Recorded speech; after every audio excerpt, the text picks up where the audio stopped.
नमस्कार, आप देख रहे हैं एफआईआईज की सबसे बड़ी वापसी की ब्रेकिंग रिपोर्ट।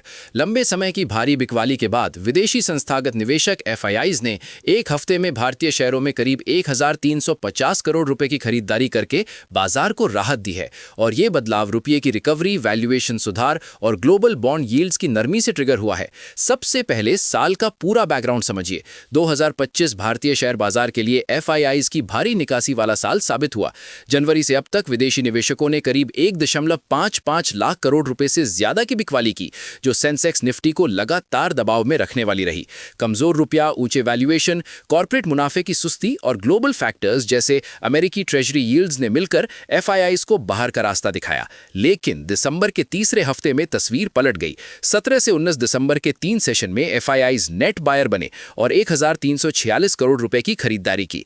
अब सबसे बड़ा गेम चेंजर, रुपये की हालिया मजबूती। आरबीआई के आक्रामक हस्तक्षेप से रुपया 91 रुपए के नीचे से रिकवर होकर 90 रुपए के ऊपर पहुंचा, जिससे एफआईआईज को डॉलर रिटर्न बेहतर लगने लगा और हेजिंग कॉस्ट घटी।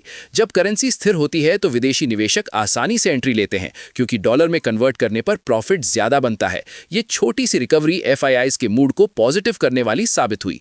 दूसरी वजह, मार्केट का कंसोलिडेशन। दिसंबर में आई करेक्शन ने बैंकिंग, आईटी और लार्ज कैप स्टॉक्स को अपीलिंग बना दिया। ऊंचे पीई से नीचे आकर ये स्टॉक्स अब वैल्यू बायर्स के लिए आकर्षक लग रहे हैं। साथ ही अमेरिकी 2 ईयर ट्रेजरी यील्ड में 72 बेसिस पॉइंट्स की गिरावट ने इमर्जिंग मार्केट्स को बूस्ट दिया, क्योंकि सेफ एसेट से पैसा रिस्की मार्केट्स में शिफ्ट होने लगा। ये दोनों फैक्टर्स मिलकर एफआईआईज को सिलेक्टिव बाइंग के लिए प्रेरित कर रहे हैं। ध्यान दें, एफआईआईज की कमी डीआईआईज ने पूरी तरह कवर की। घरेलू संस्थागत निवेशकों ने 2025 में 7 लाख करोड़ रुपए से ज्यादा का निवेश किया, जिससे बाजार क्रैश होने से बचा। आगे 2026 के लिए विश्लेषक सतर्क लेकिन ऑप्टिमिस्टिक हैं। अगर ग्लोबल रेट कट्स आए, डॉलर कमजोर हो और कॉर्पोरेट अर्निंग्स मजबूत हो तो एफआईआई फ्लो तेज हो सकता है। लेकिन ये वापसी ग्रेजुअल रहेगी, केवल उन कंपनियों पर फोकस जहां मुनाफे की ग्रोथ साफ दिखे।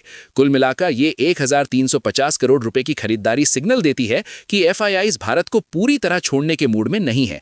तो संदेश बिल्कुल साफ है, एफआईआईज की ये वापसी रैली का स्टार्टिंग पॉइंट हो सकती है, लेकिन सतर्क रहना जरूरी, क्योंकि ग्लोबल हेडविंड्स अभी बाकी हैं।